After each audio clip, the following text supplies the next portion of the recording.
दर्शकों स्वागत है आपका विदिशा एमटी न्यूज में। मैं हूं कृष्णकांत सिंह। हरी अब देखते दिन भर की खास खबरें।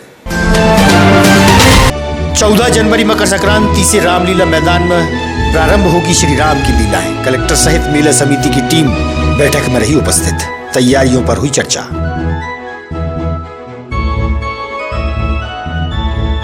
लाड़ी लक्ष्मी योजना के लिए अपनी बेटी के नाम में सुधार के लिए रिश्वत देने के बाद भी नहीं हुआ सुधार। परेशान पिता पहुंचा प्रशासन के पास।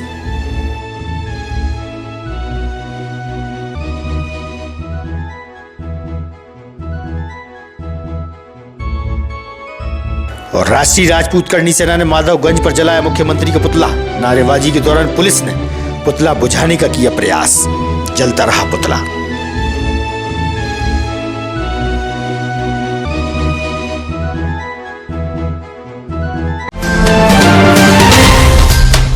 अब खबर विस्तार से। भारत भारती संस्कार जैन महिला मंडल द्वारा 9 वर्ष के उपलक्ष्य में डायलिसिस सेंटर में मंडल सदस्यों की उपस्थिति में दान किया गया। वहीं सूरज निकेतन स्कूल में दिव्यांग बच्चों के लिए ठंड से बचने हेतु ऊनी वस्त्र भेंट किए गए एवं वृद्ध आश्रम में वृद्ध जनों को स्वेटर व ऊनी वस्त्र भी दिए गए एवं जिला अस्पताल में कुपोषित बच्चों के लिए स्वेटर, जैकेट, टोपी और पजामे प्रदान किए गए। इस मौके पर महिला मंडल प्रमुख नीता सर्राफ ने नातिन प्रांसी के जन्मदिन पर दान धर्म कर पुण्य अर्जित किया। जैन महिला मंडल की विद्युत जैन, मुक्ता जैन, साक्षी जैन, रीता जैन, सीमा जैन, नीतू जैन, कामनी वंसल, विवाह जैन प्रमुख रूप से उपस्थित रहीं। हाँ वीडियो ही चल रहा है। हाँ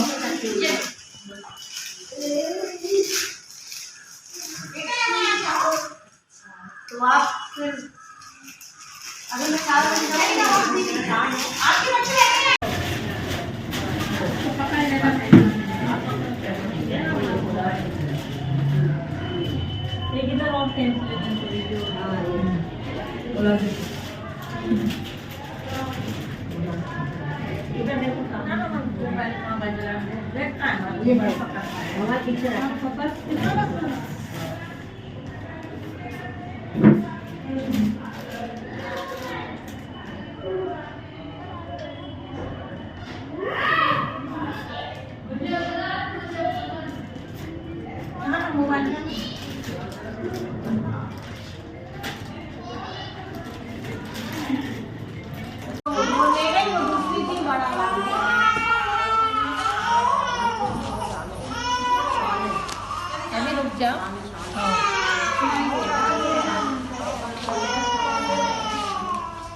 भारतीय जनता पार्टी व्यापारी प्रकोष्ठ की महत्वपूर्ण बैठक अग्रवाल धर्मशाला में आयोजित हुई।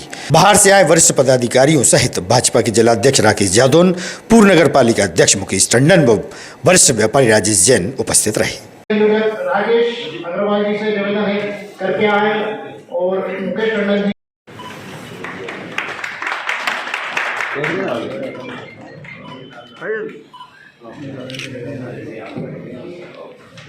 श्री राधे श्याम जी महेश्वरी जी आए और शरद हमारे यहाँ एक निःशुल्क पानी पिलाया जाता है रेलवे स्टेशन पर गर्मी में। उस समय जब लोगों के कंठ सूख जाते हैं, 4 से लोग इंतजार करते हैं कि विदिशा आएगा और हमको ठंडा पानी मिलेगा। धार में किसी भी प्रकार की परिस्थिति हो, आपदा आ जाए, बाढ़ आ जाए, भूकंप आ जाए, तो एक ही कदम समाज में अगर कोई आगे बढ़ाता है मदद का, तो वो सिर्फ व्यापारी होता है। व्यापारी हर परिस्थिति के साथ में खड़ा होने का काम करता है। और हमारा विदिशा का ट्रक ओनर्स एसोसिएशन के अध्यक्ष और पिकअप वाहन चालक आरटीयू कार्यालय पहुंचे, जहां पर नारेबाजी के दौरान उन्होंने कहा कि बड़े ट्रैक्टर ट्रॉली छोटे वाहनों के लिए मुसीबत बन गए हैं। वहीं पिकअप वालों को काम भी नहीं मिल रहा है, जिससे वह काफ़ी परेशान हैं। अपनी समस्या आरटीओ अधिकारी गिरजेश वर्मा को बताई। और मीडिया के सामने अपनी परेशानियां जाहिर की। खड़ी आटू कार्यालय में आप सब लोग पहुंचे हैं। मामला सर 3 साल से चल रहा है। 3 साल से यह वेट ट्राली चल रही है। सब जगह लिखित में दे चुके हैं। 2 सांसदों की मीटिंग हो चुकी है, हर साल होती है, उसमें भी दे चुके।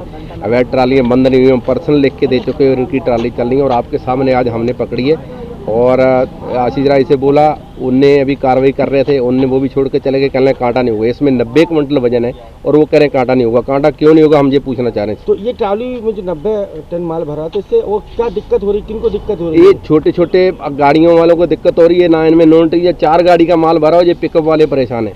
टैक्स देते हैं और टैक्स देते हैं, बीमा होता है। एक PUC का अगर इनके पास सर्टिफिकेट नहीं है तो सर 500 रुपये जुर्माना है RTO की तरफ। और इनका कुछ भी है, आपके सामने ट्राली देख लीजिए, टोटल अवैध है। 90 क्विंटल वजन भरा हुआ। हम कार्रवाई चाहते हैं और 90 क्विंटल पे कार्रवाई होगी। ओवरलोड भी है और नॉन ट्री में भी कितनी धारा लगेंगे आप बताइए। अभी RTO क्या पूरा मामला है? मामला ये है कि हम लोगों के पास छोटी लोडिंग है और ये लोग खुद ही अपना मतलब व्यापार करते हैं। इसमें 90 कुंटल वजन भर के ले चलते हैं ट्राली में, जबकि इनके लिए ऐसी कोई परमिशन नहीं है। और हम लोग गाड़ियों के लिए किस्त से ले रखी है, तो इसका प्रदूषण बनवाते हैं, फिटनेस बनवाते हैं, बीमा बनवाते हैं। यानी मिनिमम हमारे लिए 25,000 रुपये साल का खर्च रहता है पर गाड़ी पे।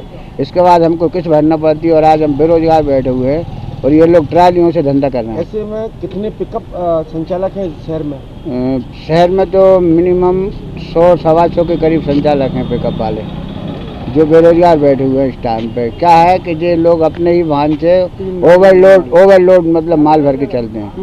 किसकी ट्राली पकड़ी? ये ट्राली है सिद्धार्थ की। पूरा नाम क्या है? सिद्धार्थ जैन है। इसके मिल है इंडस्ट्री एरिया में। इसकी गाड़ी का नंबर डला हुआ है, नंबर बताओ उसका। जो गेट है यहाँ पर किस तरीके के विवाद की स्थिति निर्मित हुई, क्या पूरा मामला? विवाद नहीं है, ये कोई ट्रॉली है, ट्रैक्टर ट्रॉली है जिस पे कोई नंबर नहीं लिखा हुआ है, जिसमें कोई ये क्या भरा हुआ है, कुछ ओवरलोड सामान दिख रहा है भरा हुआ। इसको कुछ लोगों ने रोका है और SDM साहब ने मुझे बताया था फ़ोन पे अभी थोड़ी देर पहले कि इस तरीके की एक बिना नंबर की ट्रैक्टर ट्रॉली चलती पाई गई है, तो इस पर कार्रवाई करें। तो उसी तारतम्य में ये ट्रैक्टर ट्राली यहाँ पर कार्यालय के प्रांगण में खड़ी है और इस पर कार्रवाई की जाएगी। प्रत्येक मंगलवार को होने वाली जनसुनवाई के दौरान कलेक्टर उमाशंकर भार्गव ने दूर दराज से आए आवेदकों की समस्याएं सुनकर उन्हें निराकृत किया। ग्यारसपुर के हैदरगढ़ से जसवंत कुशवाहा प्रशासन के पास पहुंचे। जनसुनवाई के दौरान बताया कि लाडली लक्ष्मी योजना के अंतर्गत बेटी पलक के नाम में सुधार के लिए मैडम नफीसा को 1,000 रुपये दिए थे, लेकिन 3-4 माह बीत जाने के बाद भी नाम में कोई सुधार नहीं हुआ। एक और सरकार लाडलियों के लिए तमाम सुविधाएं दे रही है, वही हकीकत कुछ और ही नजर आती है।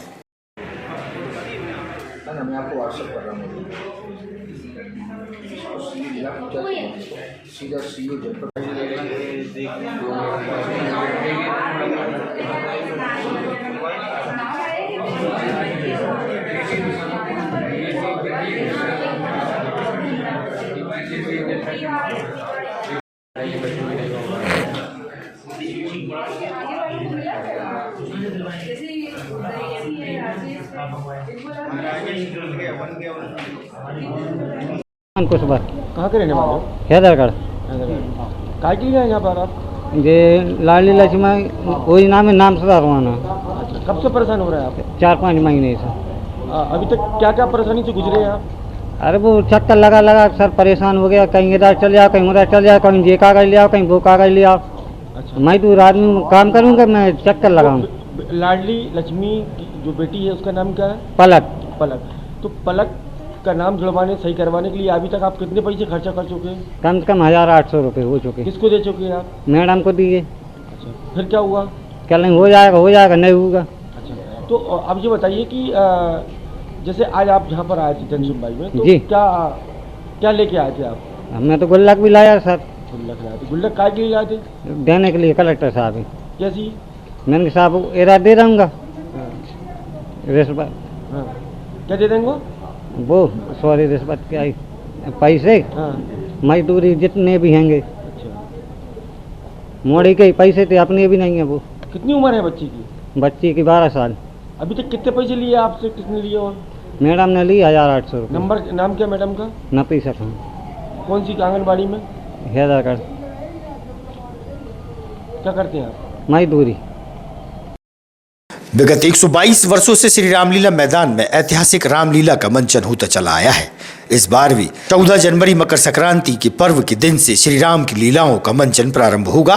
बैठक के दौरान पदेन अध्यक्ष कलेक्टर उमाशंकर भार्गव सहित रामलीला मेला समिति की टीम उपस्थित रही। 10 से 15 सफाई कर्मचारियों द्वारा मेला क्षेत्र एवं ये लगातार लगते हैं वहाँ है सफाई की साफ सफाई 28 फरवरी तक रहेगी। मेला क्षेत्र में पेयजल हेतु पानी के टैंकर की करने की उसके 2 दिन पहले भी आपस में बात करना अच्छे से जी चलिए उनकी व्यवस्था आज जिला होगी सर गंगा रक्षा में इधर मेला है इस बार किस तरह की तैयारी? देखिए, जो जैसा कि आप जानते हैं कि ये मेला परंपरा अनुसार 13 जनवरी से लेकर के और 25 फरवरी तक लगता है। इसकी पूरी तैयारियों के लिए आज हमने जिला स्तर पर एक बैठक रखी हुई थी, जिसमें रामलीला मेला समिति के सभी सम्मानीय सदस्यगण थे और हमारे जिले के अधिकारी थे। मेले के लिए क्या क्या तैयारियां होनी हैं, इस के संबंध में हमने आज सभी को निर्देश दिए। सारे इंतजाम मेले के लिए हम लोग करेंगे और अच्छा भव्य मेला रहे, अच्छे इंतजाम हो, लोगों को सभी सुविधाएं वहाँ पर मिले, इसका हम पूरा प्रयास करेंगे। सर, अपराध भी बढ़ते हैं सर, उससे अपराध की देखिए, इस बार हमने पुलिस अपना एक नया वॉच टावर लगा रही है और पुलिस सुरक्षा का पर्याप्त इंतजाम रहेगा। हमारे एडिशनल एसपी साहब उस बैठक में उपस्थित भी थे। इस बार किस तरीके की तैयारी चलेगी और क्या आज बैठक में निर्णय लिए गए, किस तरीके के सुझाव व्यवस्था की बात हुई है? आज जो है हमारा इस वर्ष का जो मेला है 122वें वर्ष में यह रामलीला प्रारंभ होगी मेला, और इसको जो है श्री विश्वनाथ जी शास्त्री जी जो प्रथम प्रधान संचालक रहे, धर्माधिकारी रहे, उन्होंने 1901 में यह रामलीला प्रारंभ करवाई थी, जो निरंतर चल रही है। और अब की जो है 2 वर्ष से हमारा मेला ठीक से नहीं भराना था, रामलीला हुई, लेकिन अब की पूरी रामलीला हुई 27 दिन की, जो हमारी 14 तारीख से प्रारंभ होकर और 9 फरवरी तक रामलीला चलेगी। और मेला जो है 12 जनवरी से और 20 फरवरी तक मेला रहेगा। और अब की जो तैयारी है उससे झूले और आइटम भी नए नए आ रहे हैं, और दुकानों की हालत ये है कि हमारे पास जगह की कमी पड़ने लगी है इस समय। और इसी तरह से आप सबका सहयोग रहा पूरे डिपार्टमेंट का। आज जो हमारी मीटिंग हुई है अध्यक्ष महोदय के साथ में, उन्होंने पूरे विभाग के लोगों ने ये कहा है कि हम पूरे सहयोग से हम मेला को अपन जितना अच्छा होगा, जो मध्य प्रदेश में भी नाम हो, इस ढंग का अपन व्यवस्था कर रहे हैं। डॉक्टर अनिल शर्मा, सचिव श्री रामलीला मेला समिति विदिशा। आज विदिशा के ऐतिहासिक जो मेला लगता है 122 वर्ष में प्रवेश कर रहा है। आज जो बैठक हुई थी कलेक्ट्रेट के सभागार में, क्या तैयारी हुई, क्या दिशा निर्देश दिए और किस तरीके से इस आयोजन को हम सफल बनाएंगे? कोरोना काल के बाद में 2 साल बाद मेला लग रहा है और हमारे जो अध्यक्ष महोदय हैं आदरणीय कलेक्टर साहब, उनके मार्गदर्शन में सभी डिपार्टमेंटों से सहयोग की अपेक्षा हमने की थी, उससे ज़्यादा सहयोग मिलना शुरू हो गया और आगे भी मिलेगा। श्रीमान अध्यक्ष महोदय कलेक्टर साहब ने यही कहा है कि इस मेले में चूँकि पुराना और ऐतिहासिक मेला है तो सभी का सहयोग अपेक्षित है। इसमें इस बार खास क्या रहेगा, जैसे कि कुछ झूले हैं, कुछ नया कुछ खास रहेगा? जो आते हैं वो आए हैं पुराने वाले, और नए कुछ आने की संभावना है। जब आ जाएंगे तब बता पाएंगे उनके बारे में। गुलाबगंज क्षेत्र निवासी रैकवार परिवार एसपी कार्यालय पहुंचा, जहां एडिशनल एसपी समीर यादव को ज्ञापन के माध्यम से बताया कि 20 माह पूर्व हाटखेड़ा के राजनारायण रघुवंशी से 1.5 लाख रुपए लिए थे, लेकिन उसने धोखाधड़ी से महत्वपूर्ण दस्तावेजों पर हस्ताक्षर करा लिए हैं। वहीं पीड़ित परिवार पूरी राशि वापस कर रहा है, लेकिन राजनारायण 6,64,000 रुपए की मांग कर रहा है। पीड़ित परिवार पुलिस प्रशासन से न्याय की मांग करने पहुंचा। रमेश कुमार रैकवार। कहाँ के रहने वाले? जी, गुलाबगंज। क्या काय के लिए यहाँ पर? जी सर, हमारा मकान हमने 1.5 लाख रुपए में गिरवी रखा था श्री राजनारायण रघुवंशी हाटखेड़े के है जी। 20 महीने हुए हैं अभी। वो सर हम वो वापस लेना चाहते हैं, और हमारे पिताजी ने रिटायर हुए थे 2016 में, 31/10/2016 में। हम उसको मतलब वापस बनाया था उनने, तो हम उसको रघुवंशी जी को गिरवी रखा था 1.5 लाख रुपए में। साहब 10% का ब्याज मांग रहे हैं, और हमारी माता राम ने 4 लाख रुपए अभी होम पर्सनल लोन लिया है SBI से। हम उनकी रकम देने के लिए एग्री है, वो लेना नहीं चाहते हैं। हमारे माँ बाप को बाहर निकाल लिया था बरसात में 6 महीने पहले। आप क्या करते हो काम? जी मैं विदिशा में छत डालता हूँ और जी लिफ्ट मशीन का काम करता हूँ सर। तो कितने पैसे लिए थे आप? कितने जमा करने की तैयारी कर रहे हैं आप? हमने उनसे 1.5 लाख रुपए लिए थे। 4 जन गवाह है जी। उनका नाम है, एक पिताजी सर शांत हो गए, 7 महीने हो गए हैं अभी। और माता राम को अभी पेंशन मिलती है और वो गुलाबगंज में रहती हैं, घर से बाहर निकाल दिया था और हम उनका पैसा देने पैसे मांग रहे हैं और वो 6,40,000 रुपये मांग रहे हैं। 10% का ब्याज मांग रहे हैं। मैं बच्चों को मट्टी नहीं खिला पाऊंगा सर, जी भी रोटी खाएंगे। तो क्या लिखा पड़ी है उस मकान? कोई लिखा पड़ी नहीं है। 4 गवाह थे और क्या लगे 2 साल की एग्रीमेंट, मतलब जो नहीं लिखा पड़ी है। लिखा पड़ी है जी, लिखा पड़ी मतलब करवा रहे हैं केला स्टाम्प पे आप, मतलब वो क्या कहते हैं उससे अपन नोटरी। हाँ नोटरी करवा रहे हैं 1 साल की 2 साल की।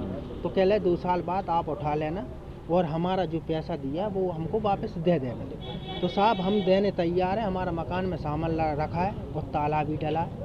तो माँ बाप को घर से बाहर निकाल दिया साहब। धमकी वगैरह भी दे रहे हैं? जी धमकी दे रहे हैं, जान से पिताजी को मार दिया है और पिताजी आज एक्सपायर हो गए, 7 महीने हो गए। माता राम को घर से बाहर निकाल।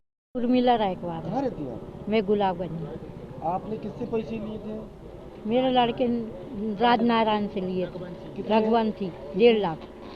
अब क्या दिक्कत? अब हम मकान अपना वापस लेना चाह रहे हैं। 2 लाख दे रहा है हमें, लेकिन वो ले रहा नहीं है। वो बोलता 6 लाख दूँगा, 6 लाख दे। मकान की कीमत कितनी होगी? 15 लाख का है साहब। कभी कोतवाली में रिपोर्ट करी कुछ? कभी अभी कहीं नहीं करी, अभी कहीं नहीं। शमशाबाद क्षेत्र से एक परिवार जिला मुख्यालय आया, जहां उसने बताया कि उनके ही ग्राम की निवासी 2 महिलाएं और एक पुरुष द्वारा शराब में जहरीला पदार्थ मिलाकर उनके बेटे की हत्या कर दी गई थी। न्याय की मांग पुलिस प्रशासन से की जा रही है। कहाँ से हो? केसलपुर। अच्छा, काय के लिए यहाँ पर? लड़का का लड़का जी का पिताजी हूँ साहब मैं। अच्छा अच्छा। तो हमारे लड़के को वो गिरजाबाई, राधाबाई, धान सिंह की और घनश्याम, ये महिलाएं कहाँ की रहने वाली हैं? ये किशनपुर की हैं साहब। फिर क्या हुआ? ये लड़के को ले गई राजस्थान। तो 10 राजस्थान में क्या करते थे? वे मजदूरी करते थे। तो 10 साल उनको वहाँ रखे और बाद में झगड़ा हुआ उनका, तो जहाँ आ गए किशनपुर। उनको जहर में, शराब में जहर पिला के धान सिंह के घरे और उसको खत्म कौन कर समाज है आप लोग? बंजारे। वीर सिंह है जी। कहाँ के रहने वाले हैं? किशनपुर। आप कौन सी तहसील में आता है जी? शमशाबाद। क्या हुआ? हमारे लड़के की विष मिला के हत्या कर दी। किसने? राधाबाई, गिरजाबाई, धान सिंह और घनश्याम। ये कहाँ की रहने वाली? किशनपुर के। वहीं की रहने वाली? वहीं के। तो ये भैया का नाम क्या आपके? महेश। महेश। क्या करते थे जी? मजदूरी करते थे। कहाँ पर? ये यहाँ से लड़कियाँ भगा ले गई थी, उसे राजस्थान रखती थी 10 साल से। शादी हो गई थी लड़की? लड़की की भी शादी हो गई थी, लड़के की भी हो गई थी शादी। कब हुई थी शादी? आज कम से कम 15 साल पहले। अब क्या दिक्कत हुई? अब क्या मालूम वो लड़की और लड़के में क्या झगड़ा हुआ, उसके बावजूद दवाई पिला दी उसे शराब में। कब? 8 तारीख को। 1 महीना हो गया? 1 महीना हो गया। अच्छा, पुलिस ने कार्रवाई नहीं की? पुलिस बहुत फिर रहे हैं, कोई सीधे ही नहीं बोलते थाने में। अभी ज्ञापन दिए, क्या कह रहे हैं साहब? यहाँ पर बोल रहे हैं कि तुम्हारी कार्रवाई करेंगे। राष्ट्रीय राजपूत करनी सेना ने माधवगंज पर मुख्यमंत्री का पुतला दहन किया। वहीं पुलिस बल भी मौजूद था। नारेबाजी करते हुए करनी सेना के सदस्यों ने पुतला दहन किया। जलते हुए पुतले को पुलिस लेकर भागी। पुतले की खींचातानी भी चलती रही, लेकिन पुतला जलता रहा। देखिए आप।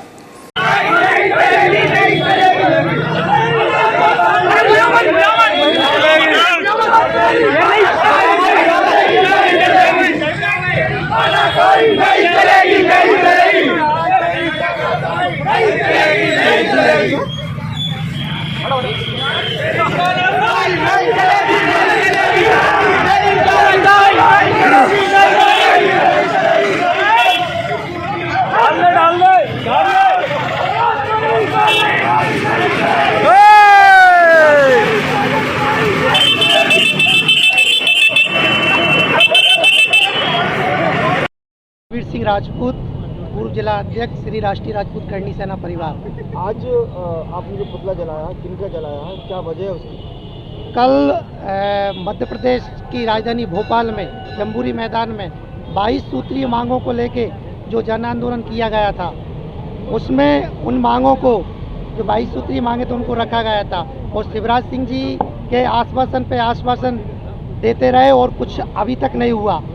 पर हमारे ठाकुर जीवन सिंह जी शेरपुर, जो राष्ट्र नायक महाराणा प्रताप जी का मूर्ति है, उस पर माल्यार्पण करने जा रहे थे, उनको बीच में रोका गया और सभी को प्रताड़ित किया जा रहा है और शिवराज सिंह जी द्वारा बस आश्वासन पे आश्वासन दिए जा रहे हैं। इसी संदर्भ में आज पूरे मध्य प्रदेश के हर जिले में, हर तहसील में शिवराज सिंह जी का पुतला जलाया जा रहा है। और मोदी तेरे से बैर नहीं और ऐसा कुछ आ रहा था। शिवराज तेरी खैर नहीं, मोदी तुमसे बैर नहीं और शिवराज तेरी खैर नहीं, ये मामा ने 2018 में जो माई का लाल शब्द बोला था, उससे उन्हें कुछ महीनों के लिए सत्ता से बाहर जाना पड़ा था।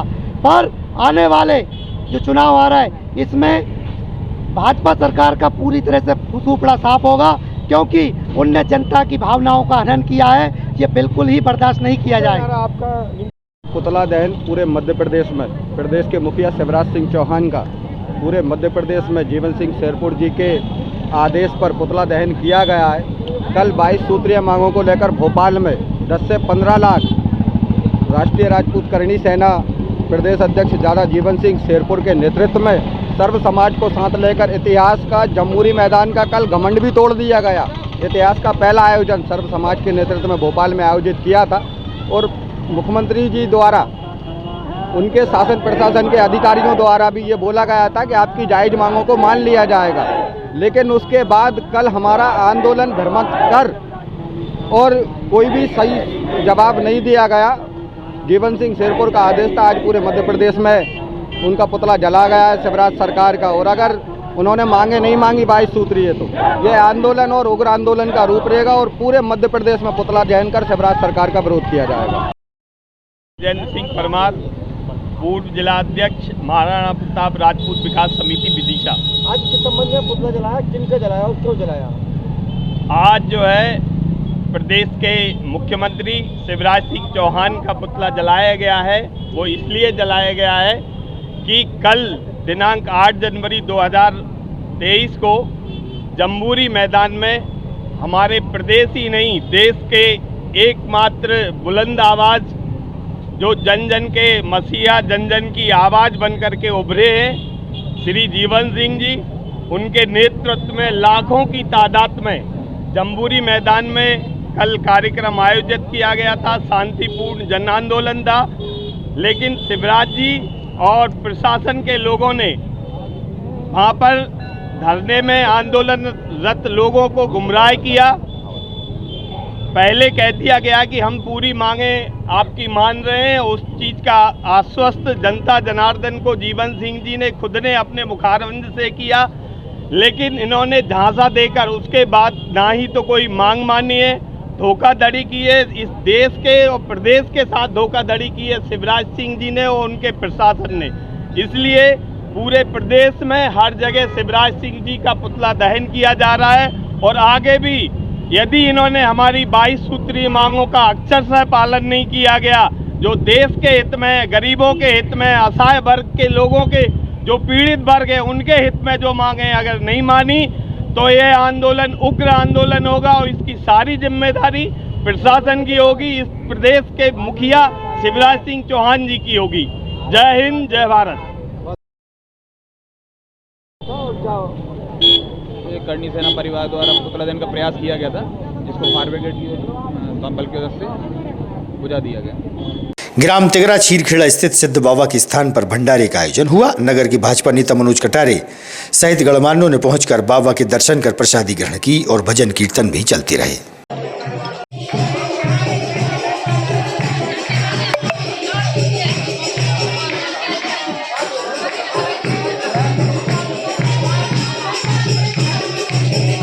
ताजा खबरों से रहिएगा आप अपडेट, देखते रहिएगा विदिशा एमटी न्यूज। हमें दीजिए इजाजत, नमस्कार।